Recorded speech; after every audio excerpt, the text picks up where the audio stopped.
Garmin ईट्रेक्स 30 को जैसे ही आप पावर ऑन करते हैं, आपके वेलकम स्क्रीन में देखेंगे यहाँ पर एक मैसेज आएगा और यह मैसेज आपके द्वारा कस्टमाइज किया हुआ इस प्रकार से दिखेगा। तो आप इस प्रकार से अपने जीपीएस को कस्टमाइज कर सकते हैं। और इसके लिए आपको चाहिए एक गार्मिन ईट्रेक्स 30, साथ ही साथ इसको कनेक्ट करने के लिए यूएसबी केबल और एक लैपटॉप। सबसे पहले गार्मिन ईट्रेक्स 30 के बैक साइड में एक फ्लिप कवर है, इसको हटाएं। यहाँ पे यूएसबी पोर्ट के लिए एक स्लॉट दिया गया है और पतले वाले इंड को इसमें कनेक्ट करना है इस प्रकार से। फिर इस इंड को यूएसबी पोर्ट में इंसर्ट करना है। यूएसबी केबल को इस प्रकार से यूएसबी पोर्ट में इंसर्ट करते हैं। आपको इसको पावर ऑन नहीं करना है, ये ऑटोमेटिकली यूएसबी मोड में कनेक्ट हो जाएगा। यदि यह पूछता है यूएसबी मास स्टोरेज के रूप में यस, तो आप इसको यस करें। अदरवाइज़ ये प्रॉम्प्ट नहीं भी कर सकता है और ये डायरेक्ट यूएसबी के रूप में 10 या 12 सेकेंड लगेंगे, अपने आप ऑटो कनेक्ट हो जाएगा। ये रहा, इस प्रकार से स्क्रीन में आपको एक मैसेज आता है जिसमें कि आपको अलग अलग तरह के फोल्डर्स दिखते हैं।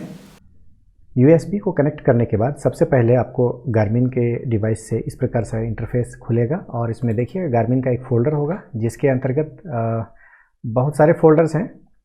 सबसे नीचे देखिए यहाँ पर स्टार्टअप होगा। स्टार्टअप फाइल को जब हम लोग खोलते हैं तो आपके सामने इस प्रकार से कुछ 2-3 लाइनों का डायलॉग बॉक्स आता है। यहाँ पर सबसे पहले type your message on the next line. आपको कुछ नहीं करना है, यहाँ पर आप अपना नाम लिखें। जैसे कि मैं यहाँ इस प्रकार से लिखता हूँ और इसमें अपना कंपनी का नाम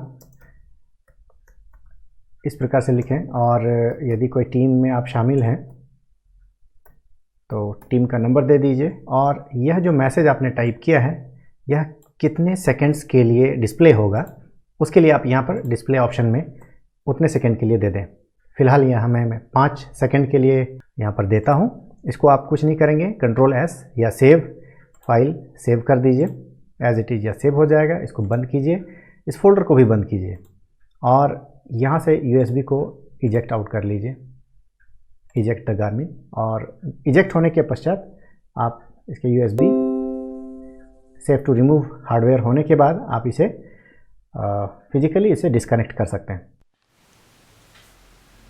यूएसबी को डिस्कनेक्ट कीजिए, इसके बैक साइड से भी यूएसबी को खींच लीजिए, फ्लैप को लगा लीजिए, पावर ऑन कीजिए।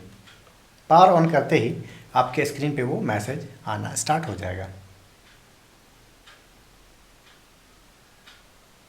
ये देखिए, मैं क्लोज करके दिखाता हूँ।